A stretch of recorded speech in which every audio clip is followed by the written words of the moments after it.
양육비 미지급으로 고통받는 아이들 한 1,500명 이상을 도운 거잖아요. 근데 그걸 유죄라고 하니까 정의란 무엇인가? 양육비 이행법이 시행이 됐긴 했지만 이게 실효성이 너무 떨어지거든요. 실효성을 높이기 위한 법안들이 현재 국회에 27개 법안이 지금 계류가 돼 있어요. 이미. 의원들이 이 양육비 문제를 해결하기 위한 법을 본인들이 만들고 통과시키는 건데 이게 관심이 없는 거죠. 그러니까 엄밀히 따지면은 아이들의 권리가 반려견만도 못한 현실이에요.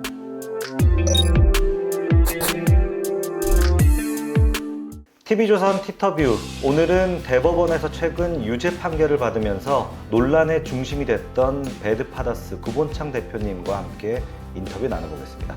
대표님 안녕하세요. 네, 안녕하세요.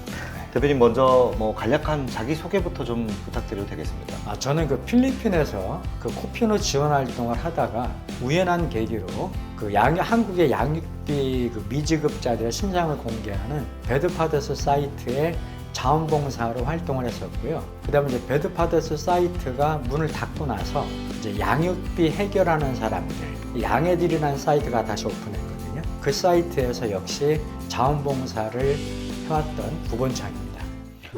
네, 우선 대법원의 유죄 판결 관련된 부분들을 먼저 여쭤볼 수밖에 없을 것 같습니다. 사실 그 대법원의 판결이 이전과 달라진 건 없습니다. 이전에도 미투 사건이나 또 학교 폭력, 그다음에 양육비 미지급 피해자들이 본인들의 그 피해 사실을 세상에 알리는 것이 사실 역시 명예훼손이었거든요. 그렇죠. 신상을 공개하는 것은 사적 제재다. 이런 입장을 법원들이 고소해왔는데 대법원에서 그 입장을 다시 한번 고소한 것뿐이죠, 사실은. 그래도 이 대법원 판결까지 가서 사실상 이제 유죄가 난 부분들이니까 좀 착잡하시거나 좀 답답하신 마음은 있으실 것 같습니다. 그러니까 이제 이게 그 사이트 운영자나 저 같은 경우는 당연히 멘붕이고요. 양육비를 받을 수 없는 그 피해자들, 그 사람들을 도와서 최소한 1,500명 이상의 양육비 미지급 사례가 해결되도록 도왔고, 양육비 미지급으로 고통받는 아이들 한 1,500명 이상을 도운 거잖아요. 그렇죠. 근데 그걸 유죄라고 하니까 도대체 정의란 무엇인가? 이런 거에 대해서 멘붕이 올 수밖에 없죠. 법 체계가 이걸 따라가지 못한다는 지적들도 사실 상당수가 많이 했었는데. 그러니까 예를 들어서 그 미지급자가 변호사한테 5분만 상담을 하면은요 완벽하게 피해 나갈 방법이 있어요. 우선은 현행법상이에요. 그러면 양육비 피해자들 입장에서는 법을 통해서는 해결할 수 없단 말이에요. 법을 통해 해결할 수 없다 보니까 신상 공개를 하게 되는 건데, 자, 이걸 갖다가 사적 제재다, 그래서 유죄다 이렇게 해버리면은요 당신이 아무리 입은 피해가 크더라도, 당신이 아무리 억울하더라도 그냥 입 꾹 다물고 살아라, 이렇게밖에 안 되는 거잖아요. 그럼 도대체 법을 해결할 수 없는 걸, 그래서 내 피해 사실을 알리는 것도 사적 제재라고 한다면 도대체 어떻게 하란 말이냐, 이런 항변이 쏟아질 수밖에 없는 거죠. 사실상 이제 양육비를 받지 못한다는 것은 양육의 어떤 의무들을 저버린 상황에서 그런 피해가 고스란히 이제 아이들에게로 아이들에게 전가되죠. 상황들인데, 사실 이걸 해결할 수 있는 방안들도 충분히 있다고 좀 생각을 하는데 좀 어떤 변화들이 좀 필요하다고 생각하십니까? 양육비 이행법이 시행이 됐긴 했지만 이게 실효성이 너무 떨어지거든요. 현재 그 양육비 미지급률이 80%입니다.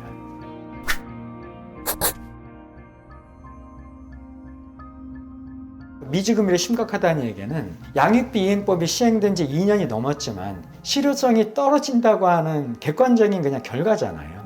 그래서 시민단체, 양육비 관련 시민단체들이 이 양육비 이행법을 어떻게 바꿔야 되는지, 어떻게 바꿔야 실효성이 생기는지에 대해서 2년 전부터 끊임없이 여가부에다가 문의도 하고 요청도 하고 탄원도 하고 국회에다가도 했습니다. 그렇게 해서 양육비 이행법의 실효성을 높이기 위한 법안들이 현재 국회에 27개 법안이 지금 계류가 돼 있어요. 이미 그게 잠들어 있고 한 개도 지금 통과가 안 되고 있습니다. 그러면 총선 끝나면 자동 폐기 아닙니까? 그렇죠. 폐기되는. 그럼 토론이라는 게 무의미하죠.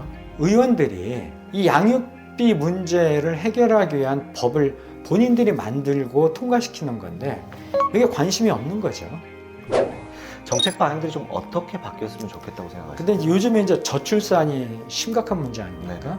저출산의 문제를 해결하기 위해서 국가가 어마어마한 지금 돈을 쏟아붓고 있잖아요. 근데 근본적으로 이런 의심이 들어요. 개식용금지법에서 최고형이 징역 3년에 벌금 3천만 원입니다. 그런데 아이들의 양육비와 관련된 양육비 이행관리법에서 이행법에서 처벌의 최고 징역형이 1년이고요. 벌금형이 1,000만 원 이하입니다. 그러니까 엄밀히 따지면은 아이들의 권리가 반려견만도 못한 현실이에요. 아니 태어난 아이들의 권리가 반려견만도 못한데 어떻게 애를 낳으라고 얘기할 수 있습니까? 그죠? 지금 현재 우리 사회에서 논란이 되는 것도 아이들의 생존권과 양육비 미지급자들의 명예 두 개의 권리가 지금 충돌한 거잖아요. 전 근본적으로 아이들의 권리가 무책임한 부모의 명예보다 당연히 더 우선적으로 보호해야 된다 이런 생각을 합니다. 네, TV조선 히터뷰 오늘은 구본창 대표와 함께 인터뷰 나눠봤습니다.